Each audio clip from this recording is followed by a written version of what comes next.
아멘. 이 시간 하나님께서 우리에게 주시는 말씀 함께 보십니다. 잠언 말씀입니다. 잠언서 23장 22절부터 25절 말씀입니다.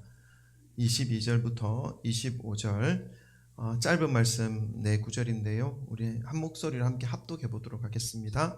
22절부터 25절입니다. 다 같이 읽습니다. 시작. 너를 낳은 아비에게 청종하고 내 늙은 어미를 경히 여기지 말지니라. 진리를 사되 팔지는 말며 지혜와 훈계와 명철도 그리할지니라. 의인의 아비는 크게 즐거울 것이요 지혜로운 자식을 낳은 자는 그로 말미암아 즐거울 것이니라. 내 부모를 즐겁게 하며 너 낳은 어미를 기쁘게 하라. 아멘. 할렐루야. 아멘. 주 예수 그리스도 이름을 찬양합니다. 아멘. 아멘. 오늘 또 꽃을 이렇게 딱 달고 계시니까 너무너무 아름답습니다. 한 분 한 분의 모습이. 할렐루야. 우리 오늘도 말씀 받기 전에 서로 인사 나누고 또 말씀 받겠습니다. 사랑합니다. 축복합니다. 잘 오셨습니다. 우리 찾아가셔서 악수도 한번 하시죠. 오랜만에 네, 좋은 시간입니다. 할렐루야. 아멘.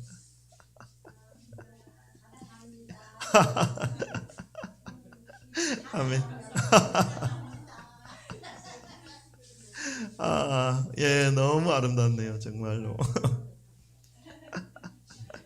할렐루야. 5월을 맞이하여서 가정과 자녀와 부모에 대한 말씀을 전하고 또 5월 한 달간은 이러한 말씀으로 이어가려고 합니다. 지난주에는 할렐루야. 지난주에는 우리 자녀들이 정말로 사무엘과 같이 자라날 수 있기를 이라는 제목으로 말씀을 전했습니다. 오늘은 그 두 번째 시간이자 어버이 주일을 맞이해서 우리 자녀된 자들이 부모님을 어떻게 섬겨야 하는 것인지, 성경은 어떻게 하라고 자녀들에게 말씀하고 계신지를 함께 살펴보기를 원합니다. 우리가 성도로서 하나님의 말씀을 따라 살아가게 될 때에, 그 말씀에 따라 순종하게 될 때에 하나님께서는 그 자녀들에게 준비해 놓으신 복과 은혜를 풀어주실 수 있습니다. 하나님의 말씀을 따라 살아가는 그 삶의 자리에서 하나님의 복을 얻을 수 있는 것이죠. 그런데 하나님의 말씀을 따라 살아가지 못하게 되면 그 복은 영원히 받지 못하는 그런 삶이 되어지는 것입니다. 오늘 말씀을 따라서 살아가실 때에 하나님의 은혜와 복을 누리시는 우리 모든 성도님들이 되시기를 주님의 이름으로 축원합니다. 가정은 하나님께서 만들어주신 천국의 모형입니다. 하나님께서 처음으로 가정을 만들어주셨습니다. 아담과 하와의 그 관계를 통해서 한 사람의 남편과 한 사람의 여인, 부인이 함께 하나가 되어서 주님 안에서 아름다운 공동체를 이루는 것이죠. 이것이 가정입니다. 작은 천국의 모형으로 만들어주신 것이죠. 그렇기 때문에 하나님의 말씀을 따라 세워지는 것이 이 가정이 얼마나 중요한지 우리는 알아야 하는 것입니다. 하나님께서 천국의 모형으로 허락해 주신 이 가정 안에 말씀을 통해서 아름다운 부모와 또 자녀와의 관계를 회복하심으로 이 가정을 통해서 허락하시는 하나님의 은혜와 복을 여러분의 가정마다 누리시게 되는 우리 모든 성도님들이 되시기를 주님의 이름으로 축원합니다. 오늘 본문 말씀은 먼저 자녀로서 부모님께 마땅히 해드려야 할 모습이 어떠한 모습인지를 말씀해 주십니다. 부모님의 말씀을 청종하고 경히 여기지 말라는 것이지요. 22절 우리 한번 더 읽어볼까요? 함께 다 같이 읽습니다. 시작. 너를 낳은 아비에게 청종하고 내 늙은 어미를 경히 여기지 말지니라. 아멘. 이 말씀은 자녀들에게 아버지의 말을 청종하고 늙은 어머니의 말을 경히 여기지 말 것을 말씀하는 것이죠. 저는 살아오면서 오늘 방금 읽었을 때 이 말씀이 가장 지키기 힘든 말씀 중에 하나였습니다. 왜냐하면 저희 부모님은 제가 교회 나가는 것을 무척 싫어하셨습니다. 아들로서 말씀을 지키려고 하면 부모님의 말씀을 경히 여기지면 안 되지 않습니까? 교회를 나가면 안 되는 거예요. 교회를 나가지 말아야 하는 것이기 때문에 이러지도 못하고 저러지도 못하고 겨우겨우 교회를 다니면서 신앙생활을 했었던 것이 기억납니다. 이 말씀을 보면서 교회에서 혹시나 또 이 말씀으로 설교를 하시는 목사님 계시잖아요. 그 설교를 들을 때는 혹시 내가 부모님의 말씀을 거역하고 지금 교회에 와서 예배드리고 있다는 이 사실을 알고 있는 사람이 혹시나 없을까 하는 그런 고민들, 두려움들, 또 부모님에 대한 미안함들, 이런 마음들이 교회에 있는 동안 계속 들었던 것이 기억이 났습니다. 여러분, 이럴 때 어떻게 하면 좋습니까? 믿음 생활을 하지 말라고 하는 부모님의 말씀을 듣는 것이 옳습니까? 아니면 듣지 않는 것이 옳을까요? 이제 좀 상황이 역전이 되어서 이제 연세가 많이 드신 또 우리 성도님들은 자녀들의 말에 또 귀를 안 기울일 수가 없습니다. 그죠? 자녀들이 교회 나가는 것을 반대하고 이렇게 신앙생활 하는 것을 반대하는데 어떻게 해야 될까 하는 그런 또 마음들이 이 말씀을 통해서 또 생각나게 되는 부분입니다. 제가 내린 결론은요, 잘 믿으면 문제없다, 바르게 믿으면 문제없다라는 결론을 내렸습니다. 그래서 교회를 다니되 부모님이 걱정하시는 것을 하지 말자는 결론을 내렸습니다. 그 당시에 부모님이 걱정하는 것이 무엇이겠습니까? 네, 저희 부모님은 교회 나가서 모든 것이 성적과 직결되어 있습니다. 우리 부모님은 성적 떨어지면 안 된다는 것입니다. 그렇게 이제 성적이 떨어질까 걱정하는 분이셨기 때문에 성적을 떨어뜨리지 않기 위해서 만약에 성적이 떨어지면 모든 탓을 교회로 다 돌릴 것이 뻔하기 때문에 더욱 열심히 공부했던 기억이 있습니다. 그래서 목사님 성적이 좋았습니까? 물어보시려고 하는 분들이 계실 수 있는데 그런 거 묻는 거 아닙니다. 그래서 이 말씀을 그 다음 말씀과 우리가 근데 우리 이 말씀 오늘 23장 22절 이 말씀을 그 다음 말씀과 연결해서 우리가 말씀 깊이 묵상하면 이 말씀은 부모님의 입으로부터 나오는 이 악한 말씀, 잘못된 말씀, 거짓된 말씀을 청종하고 지키라는 말씀이 아니라는 것을 알 수가 있습니다. 부모님의 입으로부터 전수되는 진리의 말씀, 하나님의 생명의 말씀을 청종하고 가볍게 여기지 말라는 의미입니다. 그리고 이 말씀은 자녀들을 두고 있는 부모들이 마땅히 자녀들에게 무엇을 전하고 어떤 말을 해야 할 것인지에 대하여 가르쳐 주시는 말씀이기도 합니다. 그것이 무엇입니까?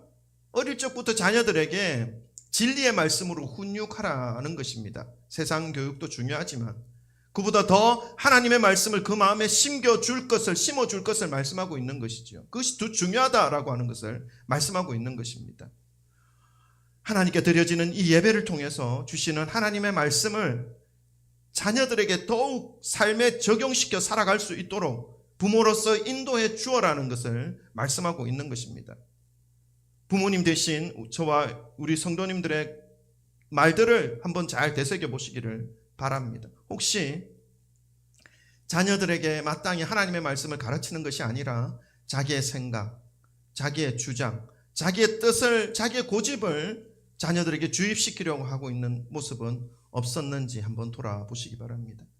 하나님의 말씀이 아닌 자신의 생각과 세상적 가치관으로 자녀들을 훈육하려고 한다면 부모된 자들이 오히려 자녀를 망가뜨리는 그러한 도구가 되어질 수 있다는 사실을 기억하시기를 바랍니다. 우리의 귀한 자녀들이 하나님께로 인도되어질 수 있기를 위해 본을 보이는 것이 너무너무 중요하다는 사실을 말씀하고 있는 것이죠.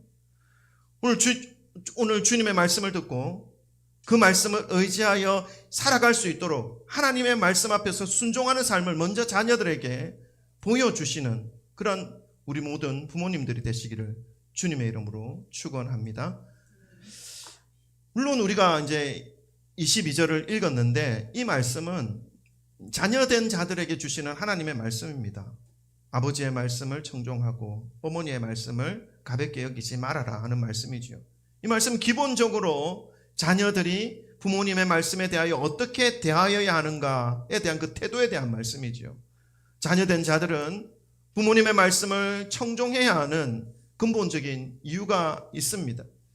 오늘 뒷부분에 보시면 22절에 보면 너를 낳은 아비에게라는 말씀이 있죠. 부모님을 통해서 우리가 이 땅에 존재하게 되었다라는 것입니다. 그렇기 때문에 부모님의 말씀을 가벼이 여겨서는 안 된다라는 말씀인 것이죠. 물론 생명을 주신 분은 하나님입니다. 그러나 부모님의 육신을 통해서 주셨습니다. 만약에 중간에 부모님이 계시지 않았다면 우리의 생명이 어떻게 나타났을지 아무도 모르는 것이죠. 그 이유 하나만으로도 충분히 부모님이 가르쳐 주시는 하나님의 말씀을 청종하고 가볍게 여기지 말아야 할 이유가 분명히 되는 것입니다. 부모님의 말씀을 청종하고 가볍게 여기지 않는 모습이 어떠한 모습인지 그 다음 본문 말씀에서 우리에게 가르쳐 주고 있습니다. 23절도 한번 읽어보십시다. 다 같이 읽습니다. 시작. 진리를 사되 팔지는 말며 지혜와 훈계와 명철도 그리할지니라. 아멘. 여러분, 세상이 발전하고 문화가 발달하면 할수록 이 진리와 이 지혜와 훈계와 명철이 아무것도 아닌 것처럼 여겨지는 그런 시대가 지금 되어가고 있는 것입니다. 오히려 진리를 말하고 지혜를 말하고 하나님의 말씀을 붙잡고 살아간다고 말하면 어떡합니까? 세상이 비웃습니다. 콧방귀 낍니다.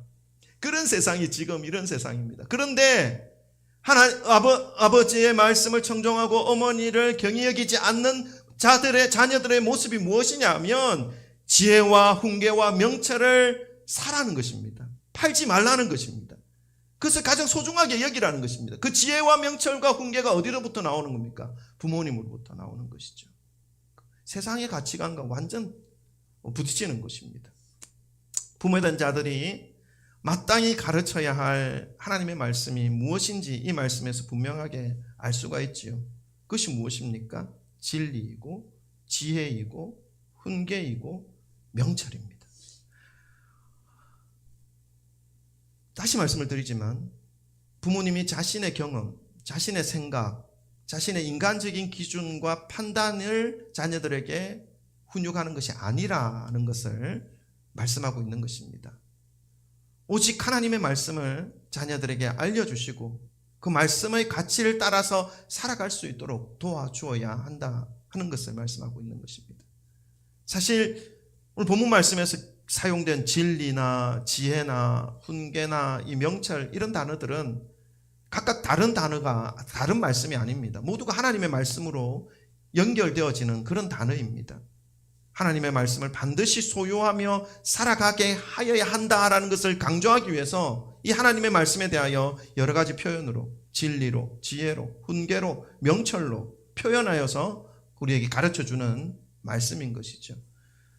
부모된 자들은 자녀들에게 하나님의 말씀을 가르치고 전하여야 한다는 것과 자녀된 자들은 그 말씀에 대하여 경청하면서 가볍게 여기지 말고 그것을 최고의 가치로 생각하면서 잃어버리거나 팔아버리거나 다른 것과 대체해서 다른 것을 얻기 위해서 그것을 버리는 그러한 것들로 나타나서는 안 된다 말씀하고 있습니다. 부모님 되신 여러분, 자녀들에게 이제 자녀가 다 성장했으면 우리 또 손자 손녀들 있지 않습니까? 손자 손녀들에게 정말 하나님께로 나아갈 수 있도록 인도해 주시고자 하시는 그런 마음이 있습니까? 아멘, 아멘, 아멘. 있어야 됩니다. 그죠? 우리 그런 마음, 그런 사명을 가지고 살아야 됩니다. 그렇다면 자녀된 여러분, 부모님의 훈계와 교훈과 진리의 말씀을 경청하고 그 말씀을 받아서 더욱 하나님께로 가까이 주님과 함께 살아가시고자 하는 그런 마음과 소망이 있으십니까? 아멘. 우리 정성근 선생님 아멘 하셨습니다. 할렐루야. 그럼 오늘 설교 말씀 끝이네요. 여기서 끝낼까요? 아니, 한 가지만 더 말씀을 드릴게요. 여러분, 진리 안에서 훈계하며 또한 그 모든 훈계를 청종하면서 살아가는 이러한 부모와 자녀와의 관계가 어떤 모습으로 그 각 가정에서 나타나는지, 그런 관계가 되어지면 부모와 자녀와의 그런 관계가 되어지면 가정이 어떠한 모습으로 되어지는지를 24절 25절 그 다음 구절에서 우리에게 가르쳐주고 있습니다. 24절 25절도 한번 또 읽어보겠습니다. 이러한 가정이 되기를 소망합니다. 우리 24절 25절 다 같이 읽습니다. 시작. 의인의 아비는 크게 즐거울 것이요 지혜로운 자식을 낳은 자는 그로 말미암아 즐거울 것이니라. 내 부모를 즐겁게 하며 너를 낳은 어미를 기쁘게 하라. 아멘. 이 말씀을 깊이 묵상해 보시면 믿음의 부모들이 자녀들을 볼 때에 자녀들의 어떠한 모습을 보면서 가장 기뻐할 수 있는지, 어떠한 모습에 대한 자녀들의 그 모습이 이 부모의 가장 기쁨과 소망이 되는 것인지를 알 수 있게 합니다. 우리 24절을 한 번 더 읽어볼까요? 24절 다 같이 읽습니다. 시작. 의인의 아비는 크게 즐거울 것이요 지혜로운 자식을 낳은 자는 그로 말미암아 즐거울 것이니라. 아멘. 자녀들이 어떻게 살아갈 때 부모의 마음이 가장 아름답고 즐겁다라고 표현하고 있습니까? 말씀하고 있습니까? 자녀들이 어떻게 살아가게 될 때요? 어떤 모습으로 살아가게 될 때? 의인으로 살아갈 때. 자녀들이 의인으로 살아갈 때 그 아버지가 크게 즐거워할 거다는 것입니다. 또요, 지혜로운 자식, 지혜롭게 자녀들이 자라가고 있을 때에 그로 말미암아 부모가 즐거워할 것이다. 그 가정에서 그런 즐거움과 기쁨이 나타날 것이다 말씀하고 있는 것이죠. 자녀들이 의인으로 살아가게 될 때, 지혜로운 자로 살아가게 될 때, 그 살아간 삶으로 말미암아 그 자녀를 둔 부모는 영광을 얻게 되고 크게 기뻐하고 즐거워하는 그러한 가정이 된다 말씀하고 있습니다. 믿음의 부모라면 이것을 기뻐하고 이것을 즐거워해야 하는 것입니다. 여러분, 자녀들에게 돈이 많아서 즐거워하는 것이 아니라, 좋은 대학을 가서 즐거워하는 것이 아니라, 물론 기쁘지요. 그것보다 더 기뻐해야 되는 것은 이 자녀가 세상 가운데 하나님의 말씀을 경히 여기지 않고 진리의 말씀을 따라 살아가는 그 모습을 볼 때에 더 크게 기뻐하고 즐거움이 된다는 것입니다. 좋은 직장에 들어가서 즐거워하는 것이 아니라, 자녀가 부유한 배우자를 만나서 즐거워하는 것이 아니라, 그보다 더 크게 즐거워해야 할 것은 이 자녀가 말씀을 안에서 살아가고 이 자녀의 자녀가 또다시 말씀 안에서 믿음을 세워가는 그 모습을 볼 때에 더 기쁘고 더 즐거운 그러한 모습이 되어야 한다는 것을 말씀하고 있는 것이죠. 여러분, 의인으로 살아가는 것으로 인해서 하나님으로부터 오는 그 지혜로 살아가는 것으로 인해서 즐거워해야 한다는 것을 말씀하고 있는 것입니다. 이 말씀을 마음에 새기시기를 주님의 이름으로 축원합니다. 그렇다면 의인으로 살아간다는 것은 무엇이고 지혜로 살아간다는 것은 무엇입니까? 이 성경은요, 이 의인과 이 지혜를 따로 분리해 놓고 있지 않습니다. 의인이 지혜로운 자입니다. 의인이 지혜롭게 사는 자입니다. 그럼 의인은 무엇입니까? 이 의인이라고 할 때 이 의, 한자어로 옳다라는 의미를 가지고 있는 의죠. 그 의는 하나님을 아는 것입니다. 하나님을 알 때 하나님은 그것을 의라 표현합니다. 의롭다라고 표현합니다. 하나님을 믿고 하나님을 따른다라고 하는 그 모습을 보면서 하나님이 너는 의인이야 인정해 줍니다. 아니, 찾아보면 죄가 많아요. 생각하는 것도 죄고 살아갈 때 잠깐 거짓말하는 것도 있고 한데 하나님의 말씀을 경히 여기지 않고 말씀을 붙잡고 예수 그리스도의 십자가 은혜로 인하여 내가 구원받은 그 믿음의 길을 가는 그 모습, 그 삶을 볼 때에 하나님이 너는 의인이야 해주십니다. 인정해 준다는 거예요. 그 신학적 용어로 칭의라고 합니다. 칭의, 칭할 칭자, 의로울 의자. 어렵진 않은데 하나님이 칭해 주십니다. 왜요? 예수님 때문에. 예수님이 어땠길래요? 그 사람의 모든 더러운 것들, 의인이 될 수 없게 만드는 모든 것들을 다 짊어지시고 십자가에서 그 대가를 치러 주셨기 때문에 하나님이 너가 믿는 그 예수 그리스도로 인해서 내 아들 예수로 인해서 너는 죄인이지만 그 아들 예수가 내 아들 예수가 그 모든 죄를 죄값을 다 치러 주었기 때문에 네가 믿는 그 예수 때문에 내가 너를 의롭게 여긴다 말씀해 주시는 것이죠. 이것이 칭의예요. 칭의. 그래서 예수님을 믿는 것이 얼마나 의로운 자의 삶인지 다시금 알 수가 있게 되는 것입니다. 의인이라고 할 때 의인은 하나님을 아는 것, 예수 그리스도를 믿는 것, 그것을 의미합니다. 하나님을 소유하고 그분을 믿고 살아가는 것이죠. 이것이 의인인데 이것이 또한 지혜로운 자라 성경은 말씀하고 있습니다. 잠언서 9장 10절 말씀 우리 함께 읽고 마무리하겠습니다. 잠언서 9장 10절 말씀입니다. 여호와를 경외하는 것이 지혜의 근본이요 거룩하신 자를 아는 것이 명철이니라. 아멘. 여러분, 지혜의 근본이 뭐라고요? 여호와를 아는 것. 여호와를 아는 것 지혜로운 자는 여호와를 알고 그 여호와를 아는 자가 또 누구입니까? 의인입니다. 의인이랑 지혜는 떨어진 거 아니에요. 하나예요, 하나. 사랑하는 성도 여러분, 오늘 어버이 주일을 맞이해서 믿음을 가진 부모님이 자녀들에게 마땅히 가르쳐 주어야 할 것이 무엇인지를 말씀을 통하여 살펴보았습니다. 무엇이었습니까? 하나님의 말씀을 따라 살아가는 삶, 그것을 훈육하는 것입니다. 또한 자녀들이 마땅히 부모님의 말씀을 청종하고 소중하게 받아들여야 한다는 것을 말씀을 통하여 살펴보았습니다. 자녀들은 이 부모님에게 무엇을 전수받아야 되는 겁니까? 하나님을 아는 삶, 하나님의 말씀, 지혜, 명철, 훈계, 하나님 안에서 받아야 하는 것이죠. 소중하게 간직해야 하는 것입니다. 자기만 간직해서는 안 됩니다. 결혼해서 나중에 자녀를 놓으면 자녀에게 반드시 그러한 삶으로 보여주시기 바랍니다. 아멘? 아멘. 우리도 그렇게 살아야 돼요. 아멘? 아멘. 또한 부모님들이, 부모된 자들이 자녀들을 보면서 마땅히 기뻐하고 즐거워해야 하는 것이 무엇이라고 말씀했습니까? 의롭게 사는 자, 지혜롭게 사는 자. 그렇다면 아직 믿지 않는 부모님, 믿음이 없는 부모님에게는 믿는 자녀로서 어떻게 해야 하는 것인가 하는 그러한 의문도 듭니다. 말씀도 그분은 믿음이 없기 때문에, 하나님의 말씀도 모르기 때문에 말씀도 가르쳐 주실 수도 없고, 그분의 마음과 생각만, 세상의 가치관만 말씀해 주시는데 어떻게 해야 됩니까? 이런 고민도 들 수 있습니다. 그것은 믿는 자로서 마땅히 따라야 하는 계명이 있지요. 하나님께서 허락해 주신 10계명 중에 5계명, 5번째 계명입니다. 내 부모를 공경하라. 그리하면 내 하나님 여호와가 내게 준 땅에서 내 생명이 길리라.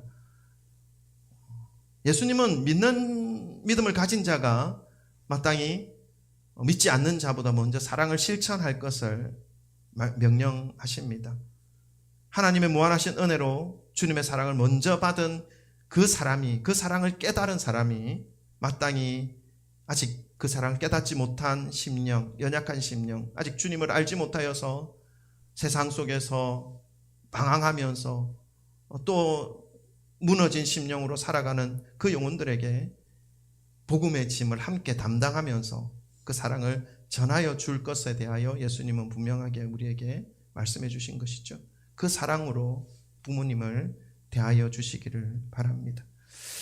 오늘은 어버이 주일을 맞이해서 부모된 자와 자녀된 자가 믿음 안에서 세상에서 가장 귀한 의와 진리, 지혜, 명철을 서로 전수하고 전수받음으로 가정 안에서 그러한 자녀를 둔 아버지와 어머니가 크게 기뻐할 것이며 즐거워할 것이라는 사실을, 그러한 말씀을 우리가 함께 살펴보았습니다. 이 말씀은 가정 안에서 부모와 자녀가 이러한 관계가 될 때에 그 가정에 하나님이 주시는 기쁨과 은혜와 평강이 회복되어진다는 것을 말씀하고 있는 것이죠. 우리 모든 성전교회 성도님들의 그 가정이 이러한 회복의 은혜가 임하시기를 주님의 이름으로 축원합니다. 부모된 자로서 자녀들이 진리 안에 살아가는 그 모습을 바라봄으로 늘 감사와 행복이 넘쳐나는 삶이 되어지시기를 축원합니다. 또한 자녀로서 진리 되신 하나님의 말씀을 부모로부터 전수를 받아서 그 진리와 지혜와 훈계와 명철 되신 하나님의 말씀을 붙잡고 살아감으로 부모님의 기쁨이 되고 하나님의 기쁨이 되어서 일평생 주님이 준비해 놓으신 그 은혜와 복을 누리며 살아가시는 귀한 자녀들의 삶이 되시기를 주님의 이름으로 축복합니다. 일평생 저와 여러분의 삶이 부모로부터 전수되어지는 이 의와 진리, 지혜, 명철, 이러한 말씀들을 어떠한 일이 있어도 놓치지 마시고 가장 강하게 붙잡고 살아가시기를 간절히 소망합니다. 여러분 대에 끝나는 것이 아니라 여러분의 후손들, 여러분의 후손의 후손들, 이 진리의 말씀이 영원히 전수되어질 수 있기를 간절히 소망합니다. 우리 모든 성도님들의 가정이 아버지 하나님의 기쁨이 되는 영광의 가문으로 세워지시기를 간절히 소망하고 하나님께서 기쁘게 사용하시는 모든 가문들이 되시기를 예수 그리스도 이름으로 축원합니다. 기도하겠습니다.